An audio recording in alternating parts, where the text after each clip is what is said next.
नमस्कार दोस्तों। पिछला लेक्चर अपन ने ज्वर की का जो चिकित्सा सूत्र है उससे स्टार्ट किया था। तो ये जो लेक्चर है इसी उसी का कंटिन्यूशन में आने वाला है। तो इस लेक्चर में अपन को क्या क्या देखना है, चलो दोस्तों स्टार्ट करते हैं। तो चरक चिकित्सा का जो 30वां चैप्टर है उसका श्लोक है, मतलब कि चरक का जो जो दृढ़बल ने जो जिसको पूरित किया है, जो चरक को जो पूर्ण किया है दृढ़बल जी ने, उनने जो श्लोक लिखा है यहाँ पर क्या है वो देखते हैं। तो यहाँ पर जो मतांतर जो आ जाता है, मतलब कि दृढ़बल ने चरक संहिता को पूरित किया है और चरक जी ने तो इनने क्या बताया इसमें, तो अपन यहाँ पर वो भी कवर कर लेते हैं जिससे कि आपको आइडिया हो जाएगा। तो उनने क्या बताया है, ज्वरोपेयाह कषायश्च क्षीरम सर्पी विरेचनम। तो वो क्या बताते हैं कि रोगी की अवस्था को देखकर पेया कषाय दूध विरेचन ज्वर में छठे छठे दिन देना चाहिए। तो चरक जी जो बताते थे वो थोड़ा डिफरेंट बता रहे थे, यहाँ पर जो दृढ़बल जी बता रहे हैं वो थोड़ा डिफरेंट बता रहे। वो क्या क्या बता रहे, दृढ़बल जी क्या बता रहे हैं यहाँ पर, पेया कषाय दूध और विरेचन का छठे दिन में देना चाहिए।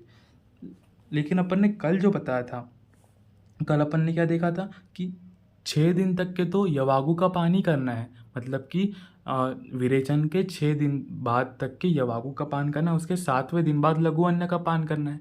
लेकिन यहाँ पर जबकि अलग अलग मत है, क्योंकि जो पूरित की है वो दृढ़बल ने लिखी है चरक संहिता को। तो इसमें क्या आ रहा है, यहाँ पर जो बता रहे हैं वो रोगी की अवस्था को देखकर पेया कषाय दूध विरेचन ज्वर में छठे छठे दिन देना चाहिए। तो क्या क्या बताते हैं ये, पेया हो गया, पेया कषाय कषाय कषाय रस नहीं है, कषाय कल्पना है, दूध दूध हो गया और विरेचन। तो इससे अपन को छठे दिन देना है। ठीक है दोस्तों, इसके आगे चलते हैं। घृतपान, घृतपान बहुत इंपॉर्टेंट है, इसको अपन को बहुत अच्छे से पढ़ना है, बहुत आराम से मैं इसको समझाऊंगा आपको। तो घृतपान कैसे करना है, कफ मंद एवं वात पित्तोक्त तो ज्वर में 10 दिन बाद घृत देना चाहिए। मतलब कि कफ मंद है और वात पित्तोत्तर ज्वर है, वात पित्तोत्तर ज्वर है तो वात की तो अच्छी चिकित्सा होती है, वात और पित्त की घृत। तो आपको घृत पान कराना है, 10 दिन बाद कराना है, वो भी 10 दिन बाद। इसमें क्या, और सुश्रुत जी ने 12 दिन बाद बताया है, तो सुश्रुत जी का मत थोड़ा अलग है। देखो उन्होंने 12 दिन क्या सोच के बताया होगा कि जैसे कि दोष का जो पाक होता है, दोष मतलब कि सबसे पहले धातु का पाक होगा, धातु कितनी होती है, 7 होती है, 7 धातु का पाक हो गया। उसके बाद में 3 दोष आ गए, 3 दोष आ गए, ठीक है, तो 3 दोषों का पाक हो गया, तो वो कितने हो गए, 10। तो 10 तो यहाँ पे चरक जी ने बता दिया, तो 10 दिन में चरक जी क्या इंक्लूड कर रहे हैं, धातु को इंक्लूड कर रहे हैं और दोष को इंक्लूड कर रहे हैं। लेकिन सुश्रुत जी यहाँ पर मल को भी इंक्लूड कर रहे हैं, तो मल में पुरुष और मूत्र को भी इनने इंक्लूड कर लिया है। तो सुश्रुत जी 12 दिन बता रहे हैं और चरक जी 10 दिन के बाद में ही घृतपान बता रहे हैं। तो घृतपान ये अवधि आपको याद रखनी है, चरक ने 10 दिन के बाद बताई है, लेकिन सुश्रुत जी ने 12 दिन के बाद बताई है। देखो श्लोक में भी लिखा हुआ है, घृतम द्वादश रात्रिषु देयम। ठीक है, इसके बाद चलते अपन आगे। परिपक्व दोष में घृतपान अमृत के समान काम करता है। अगर दोष पक गए हैं तो वहाँ पर जो है वो घृतपान अमृत के समान काम करेगा, मतलब कि अमृत तुल्य होगा। परिपक्वेषु दोषेषु सर्पिष पानम यथा अमृतम। चरक चिकित्सा का 3रे चैप्टर का 165 वाला श्लोक है। तो जब जो दोष है उनका पाक हो चुका है, वो परिपक्व हो चुके हैं, उस अवस्था में जो घृत है वो अमृत के समान काम करेगा। चरक ने घृतपान को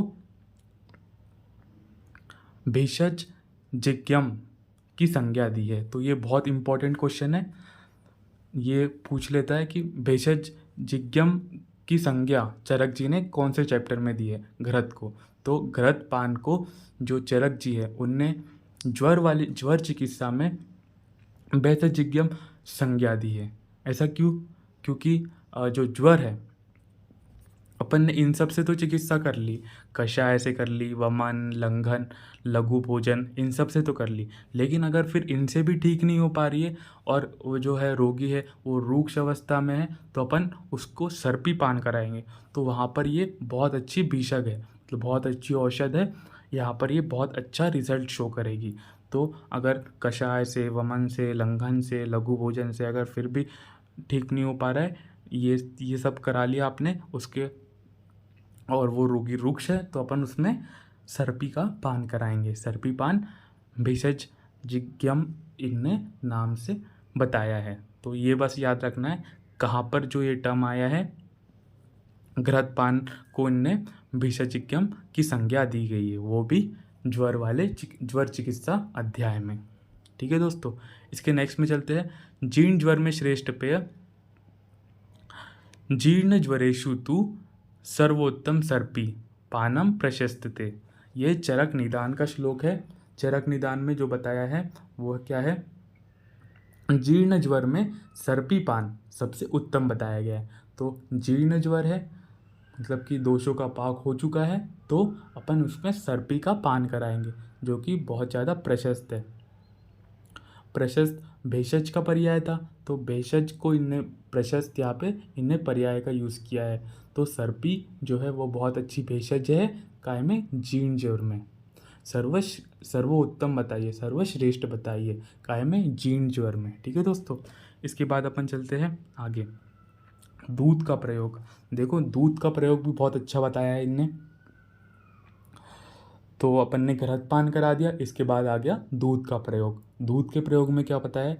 दाह, तृष्णा युक्त, वात पित्तोक्त ज्वर तथा निराम ज्वर, वात पित्त ज्वर में धार उष्ण दूध देवे। तो जिसको भी दाह हुआ है, तृष्णा हुआ है, वात पित्तोक्त ज्वर है, निराम ज्वर है, देखो यहाँ पर निराम बहुत इंपॉर्टेंट है।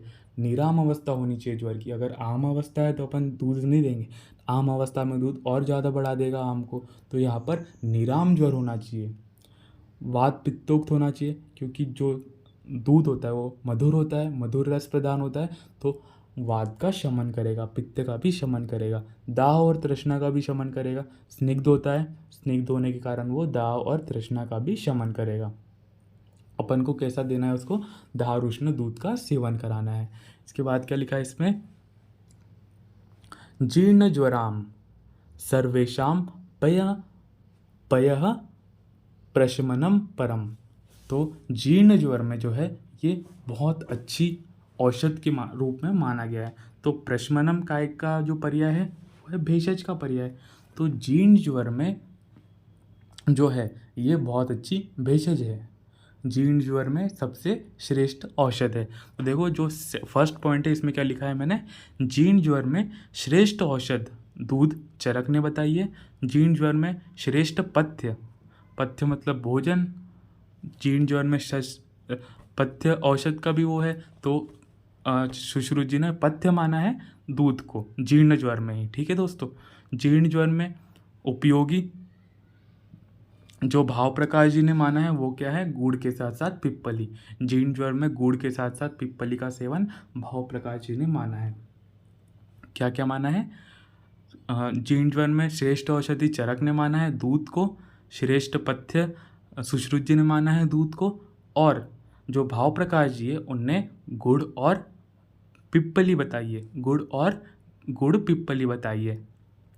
और भी क्या इसमें यूज़ कर सकते हैं? वो है 64 प्रहरी पिप्पली। तो ये भी आपको याद रखना है कि जीर्ण ज्वर में 64 प्रहरी पिप्पली का भी उपयोग करते हैं। जीर्ण ज्वर में क्या का उपयोग करेंगे? 64 प्रहरी पिप्पली। तो क्या क्या चीज़ें हो गई? गुड़ पिप्पली, 64 प्रहरी पिप्पली। चरक ने दूध को श्रेष्ठ औषध माना है जीर्ण ज्वर में। जीर्ण ज्वर में श्रेष्ठ पथ्य सुश्रुत जी ने दूध को माना है। ठीक है दोस्तों, इसके आगे चलते हैं। इसके बाद आ जाता है विरेचन। विरेचन आपको अधोभाग से निकालना है जो दोष है। तो विरेचन आप किस रोगी का कराओगे विरेचन? जिसका बल, मास और अग्नि ठीक ठाक हो। अगर वो जो रोगी है उसका बल अच्छा नहीं है, मास मतलब कि उसकी धातुएं ठीक नहीं है, उसकी अग्नि ठीक नहीं है, तो आप उनका विरेचन नहीं करवाओगे। जैसे कि जो इंसान दिख रहा है इसका बल थोड़ा ठीक ठाक दिख रहा है, मास मास धातु भी अच्छी है, अग्नि भी ठीक ठाक ही होगी, ठीक है, तो इसमें अपन विरेचन करा सकते हैं उसका, ठीक है दोस्तों। तो जो अक्षीण है, बलवान मतलब कि जिसका बल क्षीण हो गया है, मांस भी क्षीण हो गया है, उसमें अपन को विरेचन नहीं कराना है। इसके बाद क्या है, ज्वर में नीरू, ये बहुत इंपॉर्टेंट है। अपन को इसमें ये याद रखना है कि जो नीरू बस्ती आपको करवानी है वो कौन कौन से औषधों से करानी है ज्वर में। तो नीरू अपन कराएंगे, लेकिन किन किन किन में कराएंगे, देखो इसमें जो लिखा है मैंने, ज्वर क्षीण व्यक्ति में मल शोधन हेतु दूध या निरुवस्ती प्रयोग करेंगे। तो ज्वर क्षीण व्यक्ति में मल के शोधन के लिए, क्योंकि उसमें कॉन्स्टिपेशन की हिस्ट्री मिलेगी ही अपन को, बिकॉज जो उसकी जो अग्नि रहेगी वो मांद रहेगी, तो उसमें अपन मल का शोधन करेंगे। उसके लिए अपन दूध या फिर निरुवस्ती का प्रयोग करेंगे। दूध भी एक टाइप का विरेचक ही होता है, अगर थोड़ा उष्ण दूध पिया तो वो विरेचन करा देगा मृदु कोष्ठी में। तो जो ज्वर में निरुवस्ती जो बता रहे हैं इसमें वो मल शोधन के लिए बता रहे हैं, क्योंकि कॉन्स्टिपेशन होगा ही उसको, ज्वर वाले रोगी को। तो मल शोधन के लिए दूध का प्रयोग, उसके साथ साथ निरुवस्ती का प्रयोग करेंगे। उसके उदाहरण में जो दिया है वो क्या, गुड़ुच्यादि, आरगवदादि और पटोलादि की निरुवस्ती देंगे। तो मैं इसको ऐसे याद करा सकता हूँ, पग पग पर निरुवस्ती, PAG पग पग पर निरुवस्ती। P से आ जाएगा पटोलादि, A से आ जाएगा अरगवदादि और G से आ जाएगा गुड़ुच्यादि। पग पग, P से क्या आ जाएगा पटोलादि, A से आ जाएगा अरगवदादि और G से आ जाएगा गुड़ुच्यादि। पग पग पर निरुवस्ती, पग पग पर निरुवस्ती, पटोलादि निरुवस्ती, आरगवदादि निरुवस्ती और गुड़ुच्यादि निरुवस्ती। ठीक है दोस्तों, इसके आगे चलते हैं अपन। इसके आगे क्या है, पुराण ज्वर में आपको अनुवासन वस्ती देनी है। देखो निरुवस्ती आपने किस में दी है, निरुवस्ती जो दी है वो दी है अपन ने जो रूक्ष वगैरह रोगी है, जिसका जो मल का जो शोधन नहीं हो पा रहा है, उसमें अपन ने निरुवस्ती दी है। अपन अनुवासन बस्ती पुराण ज्वर में देंगे, अनुवासन बस्ती अपन पुराण ज्वर में देंगे। देखो ज्वरे पुराणे संकीर्णे, तो पुराण ज्वर में अपन को अनुवासन बस्ती देनी है। ठीक है, तो इसका उदाहरण क्या है, इसके उदाहरण है पटोलादि और चंदनादि अनुबस्ती। और इससे अपन पीसी से याद रख सकते हैं, पीसी की अपन अनुवासन बस्ती देंगे और पग की अपन क्या देंगे, निरुबस्ती। पग पर निरुबस्ती और पीसी की अनुवासन बस्ती, पीसी की अनुवासन बस्ती। पी से क्या आ जाएगा पटोलादि और सी से आ जाएगा चंदनादि अनुबस्ती, अनुवासन बस्ती। पटोलादि अनुवासन बस्ती और चंदनादि अनुवासन बस्ती पुराण ज्वर में अपन देंगे। ठीक है दोस्तों, इसके आगे चलते हैं। जीर्ण ज्वर में मूर्ध विरेचन, देखो इनने नस्य नहीं लिखा है यहाँ पर चरक जी ने मूर्ध विरेचन नाम यूज़ किया है। क्या किया है, मूर्ध विरेचन। जीर्ण ज्वर में अपन को मूर्ध विरेचन कराना है। यहाँ पर अपन ने पुराण ज्वर में अनुवासन का प्रयोग किया, जीर्ण ज्वर में अपन मूर्ध विरेचन करा रहे हैं। जीर्ण ज्वर में और पहले अपन ने क्या कराया था, जीर्ण ज्वर में अपन ने घृत पान कराया था, पहले नहीं दूध का पान कराया था। दूध का सेवन जीर्ण ज्वर में सबसे अच्छा बताया गया है। तो इसके बाद अपन को क्या कराना है, इसमें विरेचन कराना है। तो गौरवता मतलब सिर में गौरवता होना, शूल होना, पिबंध होना, इन सब लक्षणों में अपन क्या कराएंगे, नस्य कराएंगे। तो देखो क्या लिखा है, जो पॉइंट्स लिखे हैं वो है, जीर्ण ज्वर के रोगी में शिरोगौरव, शिरशूल एवं इंद्रिय विबद्ध होने पर विरेचन नस्य देना चाहिए। तो क्या क्या जो सिम्टम आएंगे उसके आधार पर देंगे अपन। सिम्टम क्या क्या हो सकते हैं, सिर में गौरवता हो सकती है, सिर में शूल हो सकता है, इंद्रिय विबद्ध हो सकता है। इन रोगी में अपन सिर में इनको विरेचन देंगे। चरक ने ज्वर में नस्य को मूर्ध विरेचन संज्ञा दी है। देखो मैंने आपको पहले ही बताया, जो ज्वर वाला जो चिकित्सा चैप्टर है यहाँ पर ही उनने नस्य को मूर्ध विरेचन संज्ञा दी है। ज्वर वाला जो चैप्टर है यहाँ पर मूर्ध विरेचन संज्ञा दी है। ठीक है। इसके बाद क्या है, जो भेषज रत्नावली है उनने जो नस्य देना है वो कैसे देना बताया है, अर्धनारेश्वर रस से, अर्धनारेश्वर रस का नस्य देना बताया है भेषज रत्नावली ने। भेषज रत्नावली ने एक नई टर्मिनोलॉजी दी, अर्धनारेश्वर रस से आपको क्या देना है, नस्य देना है। अर्धनारेश्वर रस भेषज रत्नावली ने ज्वर की चिकित्सा में बताया है। ठीक है दोस्तों, इससे आगे चलते हैं। ज्वर में बाह्य प्रयोग, मतलब कि आपको बाहरी रूप से क्या प्रयोग करना है, अभ्यंग, प्रदेह, प्रसेक एवं अवगाह। ठीक है, मतलब कि आपको अभ्यंग देना है, उसको प्रदेह देना है, परिसेक कराना है, अवगाह कराना है। ठीक है। ज्वर में धूपन, त्वक आश्रित दोष ज्वर में, मतलब कि यहाँ पर तो जो था वो अपने जो चैनल्स थे वो ब्लॉक हो गए थे, जो स्वेट ग्लैंड्स थी वो ब्लॉक हो गई थी, क्योंकि स्वेदवस स्रोतस का अवरोध हो गया था। तो वहाँ पर ज्वर में अपन को धूपन में, त्वक आश्रित दोष ज्वर में आपको धूपन कराना है, क्योंकि त्वचा में तो आश्रित हो ही जाएंगे, क्योंकि वहाँ पर अपने चैनल्स ब्लॉक हो जाएंगे अग्निमांद होने के कारण। ठीक है। इसके बाद क्या है, ज्वर में रक्त सेचन, रक्तावसेचन, तो ये थोड़ा गलत प्रिंट हो गया है यहाँ पर। इसमें जो है वो है, ज्वर में जो रक्तावसेचन कराएंगे अपन वो शाखा अनुसारित ज्वर में अपन कराएंगे। शाखा अनुसारित ज्वर में आपको जो है वो रक्तावसेचन कराना है। रक्तावसेचन आप कहाँ कराओगे, शाखा अनुसाचित ज्वर में।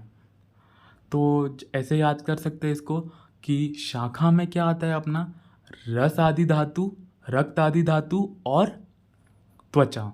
शाखा में रक्त आदि धातु और त्वचा आती है, तो रक्तावसेचन अपन कराएंगे शाखा अनुसारी ज्वर में। शाखा अनुसारी ज्वर में अपन रक्तावसेचन कराएंगे। ठीक है दोस्तों, इतना याद हो गया आपको। शाखा अनुसारी ज्वर में आपको रक्तावसेचन कराना है। अगर त्वचा में दोष आश्रित है तो अपन धूपन कराएंगे उसमें। ठीक है। बाह्य प्रयोग में अपन को क्या क्या कराना है, अभ्यंग, प्रदेह, परिसेचन और अवगाहन बाहरी प्रयोग में कराना है। वात कफत ज्वर की चिकित्सा में चक्रदत्त ने रूक्ष बालिका स्वेदन बताया है। रूक्ष बालिका स्वेदन कहाँ बताया है, रूक्ष बालिका स्वेदन किसने बताया, सबसे पहले ये इंपॉर्टेंट क्वेश्चन है। चक्रदत्त ने बताया है रूक्ष बालिका स्वेदन, और काय में बताया है, वात कफत ज्वर की चिकित्सा में। वात कफत ज्वर की चिकित्सा में रूक्ष बालू का स्वेदन करना है, जो कि चक्रदत्त ने बताया है। इसके बाद ज्वर में अन्नपान। ठीक है दोस्तों, आपने उसको जो एक्चुअली जो आयुर्वेदिक डॉक्टर होता है वो डाइटिशियन भी बहुत अच्छा होना चाहिए, तो जो मेडिसिन है वो बहुत अच्छी काम करेगी। तो जब रोगी आया अपने पास तो अपन को उसको मेडिसिन तो देनी है, उसके साथ साथ उसको क्या खाना है और क्या नहीं खाना है ये भी उसको अच्छे से बताना है। तो ज्वर में क्या अन्नपान देना है उसको देखते हैं। ज्वर में आपको मूंग, मसूर, चना, कुलथ और मोठ का यूज देना है। तो देखो, जो मैंने राइट हैंड साइड पे सबसे पहले मूंग की पिक्चर लगाई है, मूंग, जो सेकंड वाली मसूर, चना और कुलथ। मूंग, मसूर, चना, कुलथ और मोठ, मोठ की मैंने नहीं लगाई। ठीक है, मूंग, मसूर, चना, कुलथ। ठीक है। लेकिन जो रक्त पित्त है यहाँ पर सारी चीज़ें सेम है, लेकिन बस एक चीज़ यहाँ पर ऐड हो जाती है और एक चीज़ हट जाती है। वो क्या है, मूंग, मसूर, चना तो है, लेकिन कुलथ के स्थान पर यहाँ पर क्या आ गया है, अरहर की दाल आ गई है। तो रक्त पित्त में मूंग, मसूर, चना, अरहर और मोठ है। ठीक है। तो रक्त पित्त में कुलथ के स्थान पर क्या आ जाती है, अरहर की दाल आ जाती है। तो रक्त पित्त में अपन को कुलथ की दाल नहीं देनी है, कुलथ नहीं देना है, अपन को वहाँ पर अरहर का यूज़ करना है। तो ज्वर में एक बार और देख लेते हैं, मूंग, मसूर, चना, कुलथ और यूश, मतलब कि मोठ की यूश का प्रयोग करना है। लेकिन रक्त पित्त में मूंग, मसूर, चना, अरहर और मोठ का यूश के यूज़ करना है। ठीक है दोस्तों, थैंक यू। इसके बाद अपन कब पढ़ेंगे, ज्वर में कुछ चिकित्सीय योग है वो अपन नेक्स्ट लेक्चर में देखेंगे। ठीक है दोस्तों, थैंक यू। इसके जो लेक्चर के जो नोट्स है वो मैं थोड़े टाइम बाद अपलोड कर दूंगा। ठीक है दोस्तों। आज के लिए इतना ही।